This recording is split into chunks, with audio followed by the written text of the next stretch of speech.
Working Cows Podcast, episode 129. Welcome to the podcast that gives producers a platform to discuss and share paradigm-challenging practices. Practices that have increased the effectiveness of their operation and the joy that their families have received from this lifestyle.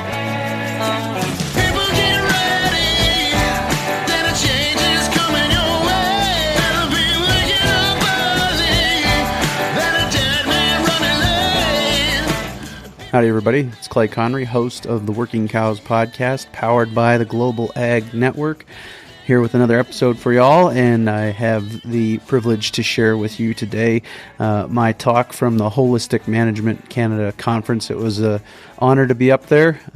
Just a little bit of a disclaimer on the front end. This is the first time I'd spoken publicly without the Bible as an outline for probably since high school. So I was a little bit nervous, and I was looking guys like Steve Kenyon and Don Campbell and some others who had really just blown me away that weekend I was looking them in the eye while I was speaking, and so I was a little intimidated, but really was really a neat opportunity to spend the weekend up there and to get to know some of the people in Holistic Management Canada and Organic Alberta, and thanks again to them for the opportunity. So here is my talk at the Holistic Management Canada 2020 conference. So there I was, a fledgling podcaster with no audience, no history of challenging paradigms in the industry, having never moved a cow using a hot wire, sending an email to Joel Salatin, and 3 months ahead of when I wanted to interview him, I wanted to release this episode for my 50th episode, and I sent this email out 3 months in advance because I was like, I don't know how many degrees of separation there are between me and Joel Salatin. And when I send emails to people through their website, I kind of assume it's a black hole, that it's going to go there, and I did that step. Now I'll take another step and try something else. And so, to my shock and amazement, 48 hours later, I had not only a response from Joel Salatin himself, but a date scheduled to record an episode of my podcast, the Working Cows Podcast. And that story could be repeated over and over and over again with names like Alan Savory and Jim Garish and Greg Judy and other people maybe you have never heard of who had equally valid and important things to say. And I think that's a testament to the fact that these guys, these individuals, believe this stuff. They believe in what they're teaching. They believe in what they're doing. And they believe that it has the power to change family businesses. They believe it has the power to change communities, regenerating communities, seeing life come back into communities that have been struggling and deteriorating, as my hometown of Belle Fourche, South Dakota has done over the last 30 years. Shops closing down and businesses leaving and people driving farther and farther to get supplies and different things like that. These individuals are so giving and generous with their time because they believe it. Now, I'm going to attempt for this not to be a 40-minute name drop session of people I've interviewed, but I have this theory about public speaking. The first time you quote someone in public, you have to do it by name. The second time you quote them in public, you say, "You've heard it said." And the third time you quote somebody in public, you say, "I've always said." Well, this is the first time I've spoken at a ranching conference, so I'm here today and I'm going to drop some names on you. I apologize for that. But what have I learned in 100+ interviews on the Working Cows Podcast? In short, I've learned everything. Now, that is not to say that I know everything, but everything I have learned about using cows to improve land and people and economics and finance, I've learned through this process. This whole process of the Working Cows podcast has been, for me, an exercise in the Dunning-Kruger effect. Now, I don't know how many of you are familiar with what the Dunning-Kruger effect is, but I don't have a picture of Donald Trump today, but if I did, I'd put it up there right now because he's kind of a picture of what the Dunning-Kruger effect is. He's got the best people, he knows the best things, he's got the best connections, and the Dunning-Kruger effect says this: the first time you learn about a new topic, you think you know everything there is to know about it. And then the more you learn, the more you realize you don't know, until hopefully over a long career, you achieve mastery. But I think maybe you can guess where I think Donald Trump is on that scale of the Dunning-Kruger effect. But anyways, I heard him mentioned yesterday, and I wanted to relieve any tension that was in the room with an American here today, that it's okay. I am all right with you taking some jabs. It's okay. So in preparation for this talk, I created a poll in my Facebook group, and I said, what has been your favorite episode of the Working Cows podcast?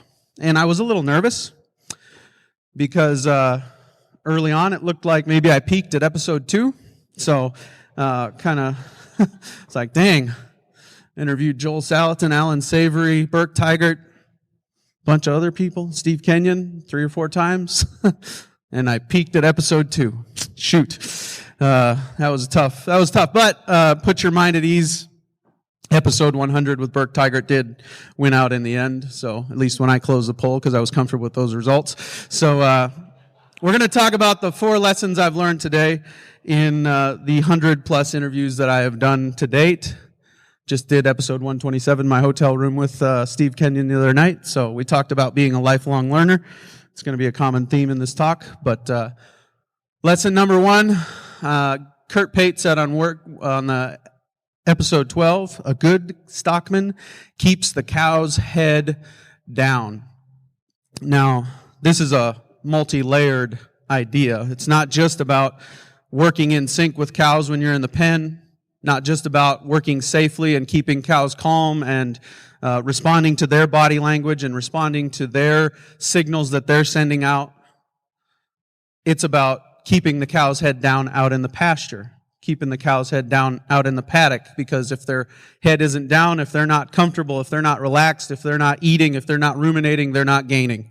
And if they're not gaining, you're not making money. So we want to keep the cow's head down. And I've learned this from guys like Johann Zietzman, who talks about ultra-high density grazing, and Bob Kinford, who talks about instinctive migratory grazing. And I've learned this from guys like Marcos Jeffers, who is literally regenerating the desert in northern Mexico with daily moves, and sometimes in the fast-growing season, moving every 12 hours. And in a place where he gets 6 to 9 inches of moisture a year, and he's seeing those desert grasslands regenerating. So the Working Cows podcast is a play on words in about 4 ways. First of all, we want to work with our cows. We want to put our cows to work for us. Whenever possible, we want to move cows to feed rather than moving feed to cows. And I understand I'm not telling you anything new today, but also we want to put our cows to work to improve the resources that have been entrusted to us.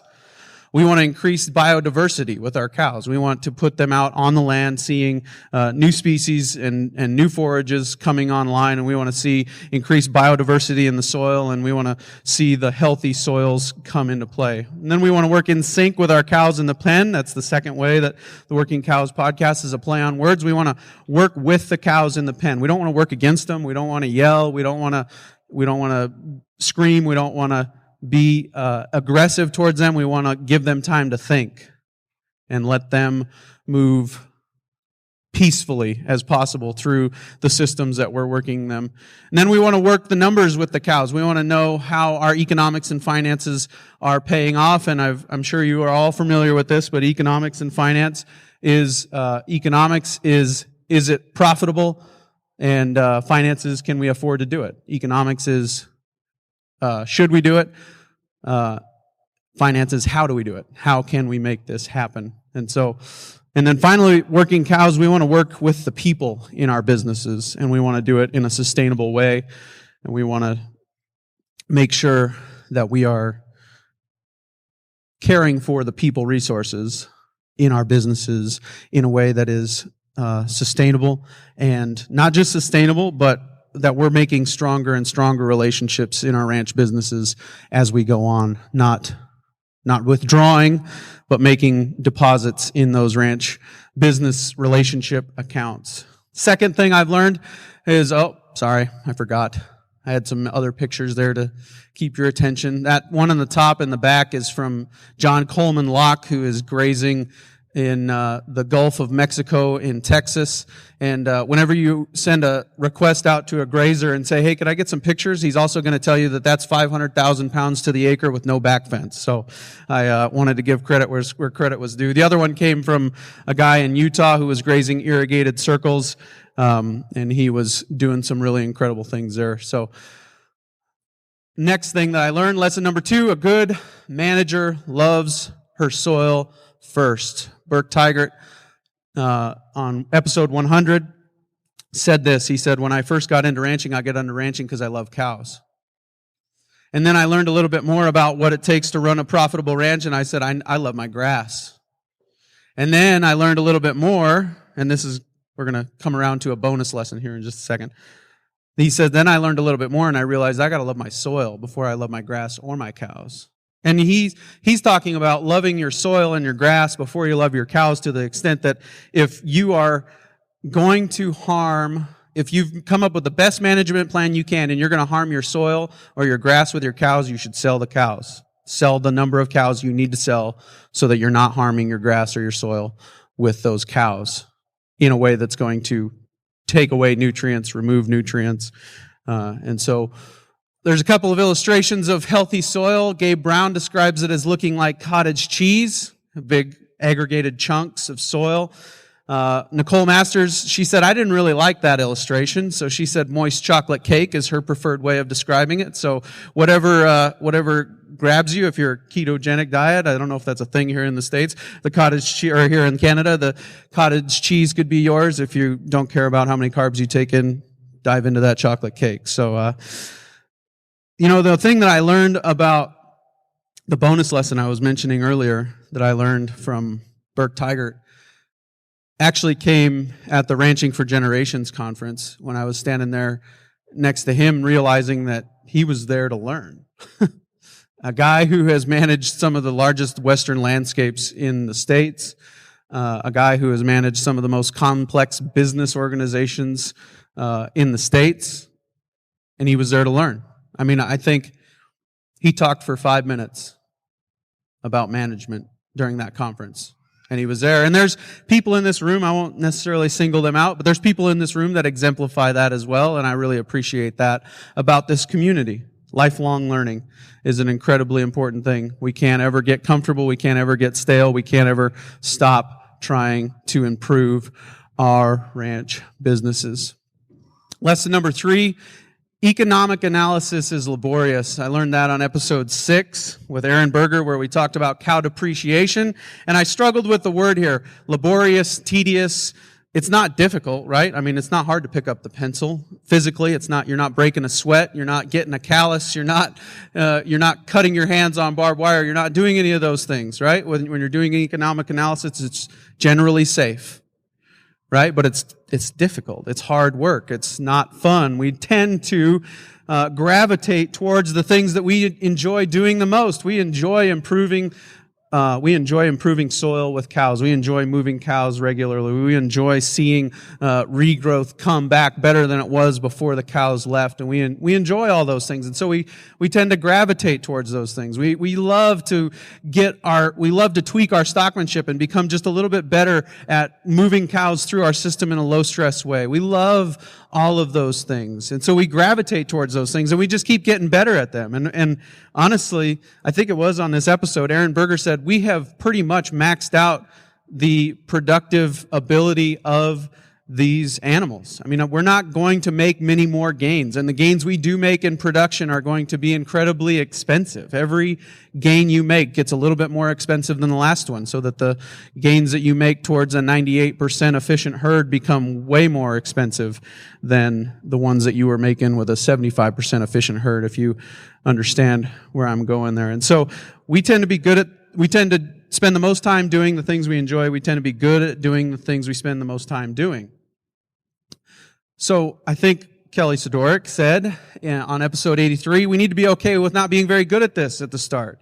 We need to be okay with it taking a long time. We need to be okay with not being able to whip out a spreadsheet in an afternoon or something like that. We need to be okay with things not clicking the first time we try them. I mean, we need to put the time in, like riding a bike or whatever illustration you would like to use. We need to put the time in to get good at it and be okay if we're not knocking it out of the park the first time we give it a shot. So if this is you, maybe it's time to outsource the bookkeeping.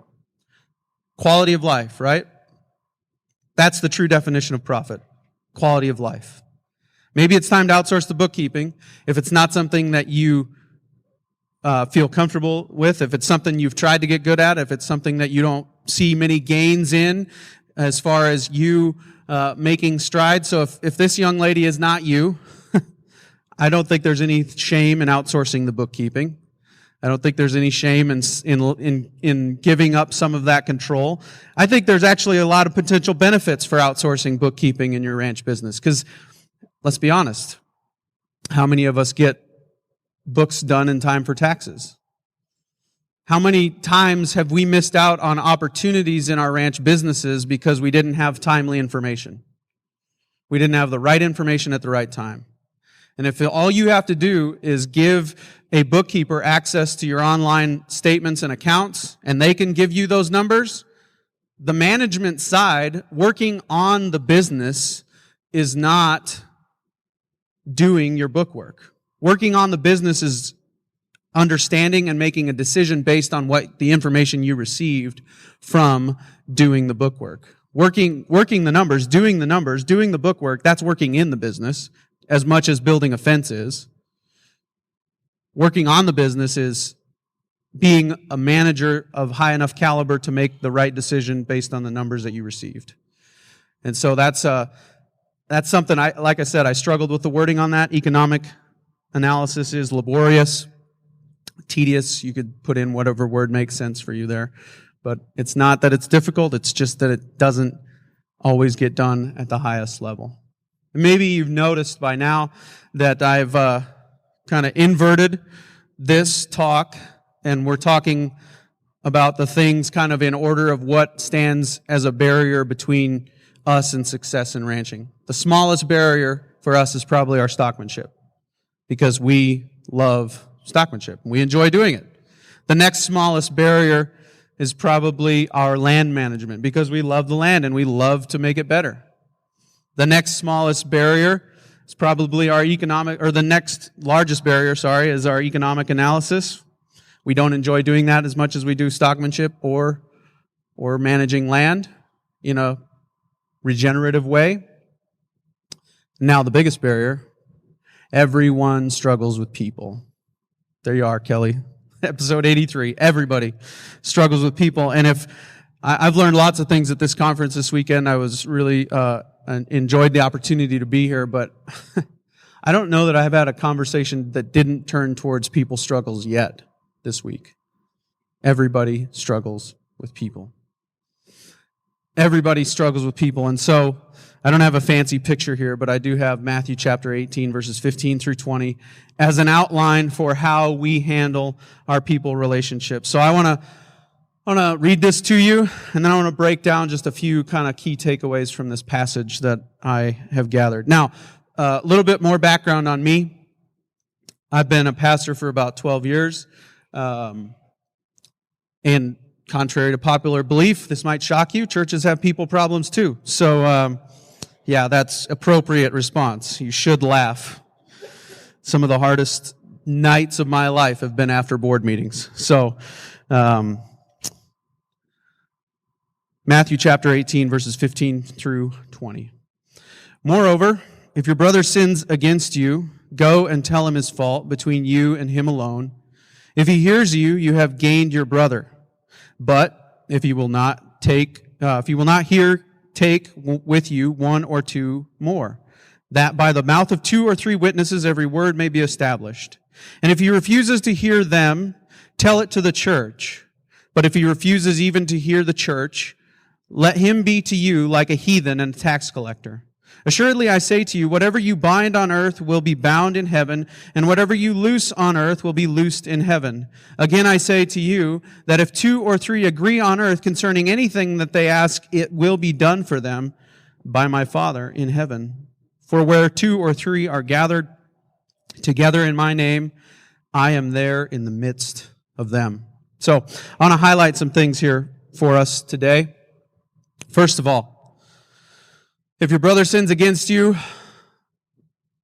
go to him and tell him his fault between you and him alone. So, about the only exception I would be willing to make on this point, between you and him alone, would be a wise counselor who is outside the situation. You could check yourself. Hey, am I just being a jerk? Or should I really be upset about how this person dropped the ball, the way this person didn't follow through on the task delegated to them? Help me check myself. Am I being a jerk, or is this a legitimate problem in our ranch business that we need to deal with? So that's the first thing. Between you and him alone. I think everything else, complaining about a coworker to another coworker, is gossip. And so it's not helpful. It's not healthy. We shouldn't tolerate it. You've heard a lot of other people quoted, Wendell Berry and others quoted this weekend. I'll throw a new one at you. Dietrich Bonhoeffer had a rule in his community in Germany. You were not allowed to talk about someone positively or negatively without them in earshot. His community in Germany, you were not allowed to talk about someone positively or negatively without them in earshot. Why is that? Positively, because he wants them to be encouraged. Negatively, because you shouldn't be gossiping about them. So we need to deal with things as respecting people's humanity, respecting people's individuality, talking to them face to face. Not via, you and him alone isn't a text message. You and him alone isn't a Facebook message. You and him alone isn't a nasty handwritten letter. You and him alone is face to face. If they're making decisions that impact your business, you have the ability to talk to them face to face. Whether or not we, including myself in that, right? You heard that? Whether or not we have the backbone to approach people face to face, probably another issue. But really, it is the issue. Second thing I wanted to highlight. If they will not respond, take a brother or two with you. Take a friend with you. Somebody who agrees with you. Say, hey, I'm here. And the way you approach people issues in your business is so important. It's not, you did this wrong, you messed up, you dropped the ball. It's, we want to succeed together. We want to do better together. And to do better together, we all have to carry our own weight. We all have to do our part. And so how can we help you help us succeed? That's the spirit of this communication. So it's not that 3 people get together and they just hammer on this individual. It's, we want to be better together. We're here to see you more successful in this business. We're here to see you entrusted with more responsibility in this business. We're here to see you succeed. So take 1 or 2 with you, people who you've checked with in the business and said, hey, am I the only one who's bothered by this? Is this really an issue? Okay, let's go talk to him. Finally, but if he refuses even to hear the church, then let him be like a tax collector or heathen, basically talking about, and that word church just means gathered assembly. So this could be a business. So if he refuses to hear the business, it's okay. Some people just have to be let go. Some people just, maybe that's where they'll learn the lesson. Some people just can't stick around. Just because you have the same last name doesn't mean that everybody has a right to be in the business. It's tough to say, tough to hear, but it's the truth. And finally, so a little disclaimer, probably should have done this on the front end, but I recognize that my pastoral ministry is under the authority of a board, and I recognize that you all have not submitted to the authority of that board. But basically, Jesus was on earth at this time claiming to be God. Okay? And he says this in the last line. And usually this verse is singled out by college Bible studies of 3 people to make them feel better about the fact that 3 people showed up for their Bible study. I've been there. I've done it. Okay? So he says this in verse 20, Jesus speaking, "For where 2 or 3 are gathered together in my name, I am there in the midst." Now, the context of that verse is 2 or 3 brothers going to approach another brother who is letting things drop, or who is living in sin in the context of a church, or letting things drop in the business. So Jesus is saying, people conflict in business and church relationships are so difficult that you need God's help to do them well. He's recognizing that they're so hard to handle well that you need God's help to do them well. So that's, I think, a statement of the weight of everyone struggles with people. You're not alone in that. But I think that there are some simple ways, or maybe, I don't know, simple but incredibly hard ways to handle it. Face to face, orderly, not gossiping, taking the issue to other people and making sure that you're not being a jerk, but that this really is an issue, and proceeding that way. So I thank you for allowing me to serve you with that piece. I guess a lot of what I've learned in people struggles is because I've made people mistakes. I said last night on a panel, I haven't made any grazing mistakes yet because I haven't done anything in grazing, but I've made every technological mistake. That's why I was sticking my nose in this, because I can help in some of those areas yesterday. I've made a lot of people mistakes too, and I've had to come to these conclusions because I have failed miserably to handle these things well in some of the relationships that I've had. And so I wanted to serve you in a way that comes from experience, if I could. So I thank you for indulging me in that. And another thing I wanted to say is that I have reached out to some of the best grazers and land managers and asked them, can we talk about people? You know, people is the biggest barrier to success in the ranch industry. Managing people well is the biggest barrier to success in the ranching industry. And I've reached out to people whose Instagram, Facebook, Twitter profiles would lead you to think that they're killing it. And said, hey, could we talk about people? If it's really the biggest barrier to success, should I not cover it on my podcast? And they're like, I don't do very good at that. You should talk to somebody else. So, even if their filtered life on Instagram or Twitter or Facebook makes you believe that they're killing it, maybe not so. So I want to encourage you with that. Everybody struggles with it, but I think there's a pretty clear process of how we can handle it a little bit better. So I want to take an opportunity before we close here to give honor to some people. Just walking around the conference, talking to people, getting a little bit of the vibe of what's going on in holistic management and in Canada as a whole. I heard that there were some extension agents who recently lost their jobs, and I want to give them a hand and appreciate the work that they did over many years of serving ranch businesses with good information and good practices.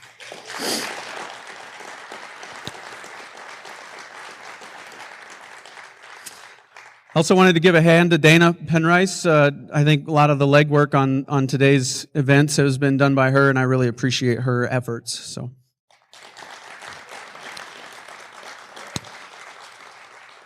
And Organic Alberta and Young Agrarians doing some good work, and I really appreciate the opportunity to be here. So thank them.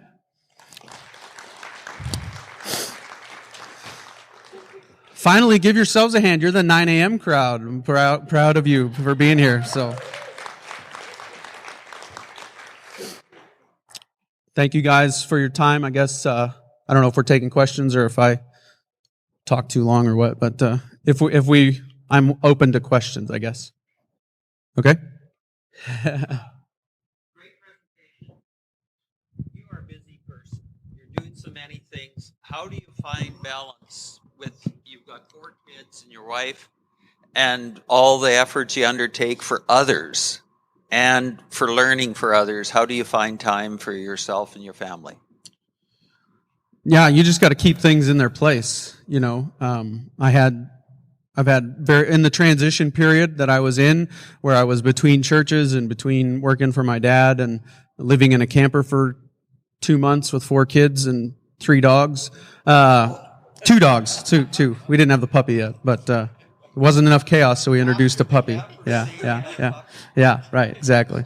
Yeah.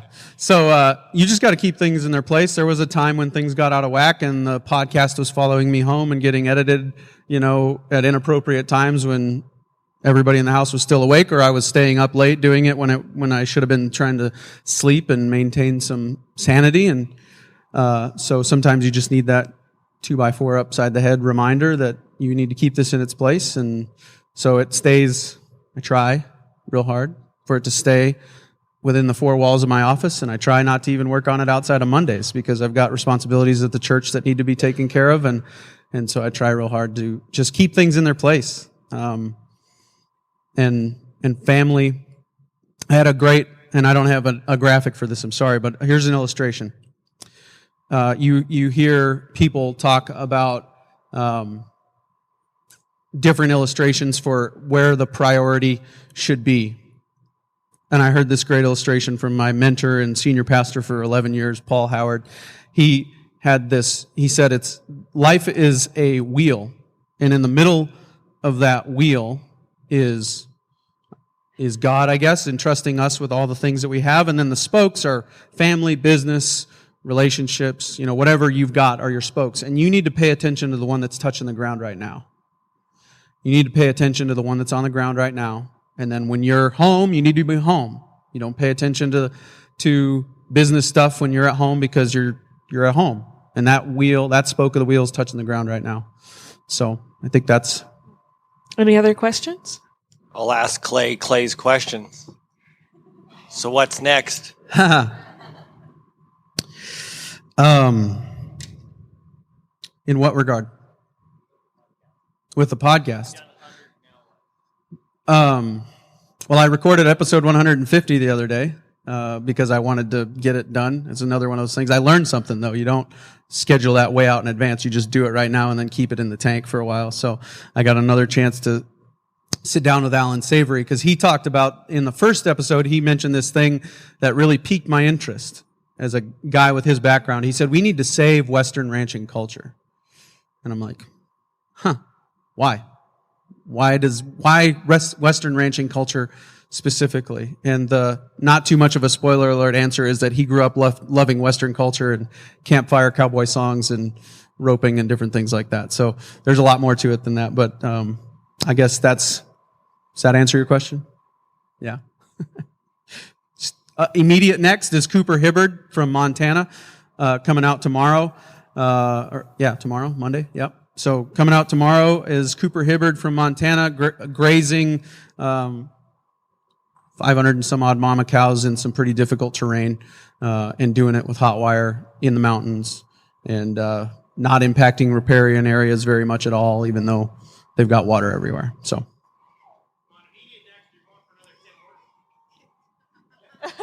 Tim Hortons it is. There was another question over here, I I think. did. This is pretty Canadian, right? But I did top in Canadian the other day, what I did the other night for supper, right? What's the name of the meat? Donair. So I had poutine donair, and I ate it with a fork shaped like a hockey stick. So, I mean, that's like as Canada gets, as far as I can tell, as far as cuisine goes. But yeah, they had the flag, and I left it on my plate. I was going to put it in my hat for the weekend, but... Well, thanks again to Holistic Management Canada and Organic Alberta for the opportunity. and really appreciate that. And very, very good stuff there. And I've got some bonus content that I'm going to release some way. I might do a highlight that I release into the podcast feed, and then some of it'll be Patreon bonus content. I'm not really sure how I'm going to handle that just yet, but I do have some bonus content from the weekend. Don Campbell's talk in a bullpen session, or a kind of a panel discussion that they did with some of the leaders of Holistic Management Canada, and then a panel that I ended up being on because of another speaker's inability to be there. And so some of that stuff will be coming out. I'm not, like I said, exactly sure how I'm going to do that yet, but it'll be coming here soon. So look forward to that. As far as the immediate future, next week on the Working Cows podcast, we're going to talk to Dallas Mount again. They have just announced their upcoming young adult ranching for profit class in Sheridan, Wyoming, June 1st through the 4th, 2020. So if you want more information, there'll be a link and a flyer at the show notes page for today, workingcows.net/129. The only reason I'm doing that on the front end of the episode is because I'm not sure if that's going to fill up or not before we get around to releasing that. So I just wanted to make sure we got that out there as soon as we could, so that people would be able to get informed about it. But we're going to talk about the who, what, when, where, why, and how of the Ranching for Profit Young Adult class in Sheridan, Wyoming this summer. So look forward to that for episode 130 of the Working Cows podcast. Welcome to the podcast that gives producers a platform to discuss and share paradigm-challenging practices. Practices that have increased the effectiveness of their operation and the joy that their families have received from this lifestyle.